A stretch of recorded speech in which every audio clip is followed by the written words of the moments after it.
Welcome to the Develop a New Database tutorial. This is Ashley and Chaz with the VGS Dev team. This tutorial will show you how to develop a new VGS database. If your organization has already developed a database structure and you wish to add it to your device, please see the database download tutorial. When you first open VGS, you will notice there is an unassigned and local folder. The unassigned folder is for any locations that have not been assigned to a specific folder. Local folders can only be synced to other devices. If you are working with local folders, you can create an unlimited amount of folders under the local root. The file structure in VGS is similar to Microsoft File Explorer. You can have folders, subfolders, and locations. To begin, select the local folder, open Edit Schema mode, then select the New Folder button. This new folder should be at the top of your organization's hierarchical structure. For example, your organization, its clients, or the entire area where your data is being collected, such as a forest or state.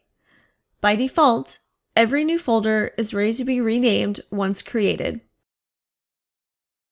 Under the new folder, you can add subsequent folders for further delineation.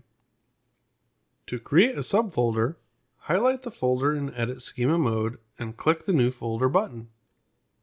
For example, this should be labeled as your grazing, stream, habitat boundary, or other management area. There is no limit to how many folders or subfolders you can create.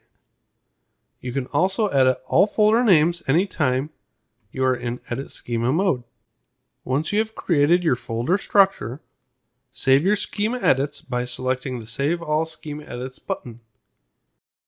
It is important to think about naming convention in this early stage of database development, and to be specific about what your boundaries are.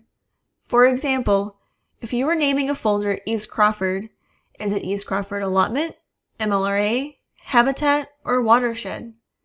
Defining your organization's hierarchy in advance will help to ensure that your data is easily navigated and understood by everyone who will be using the data. Thank you for watching this tutorial. For user support, please contact the VGS Dev team at vgs.arizona.edu.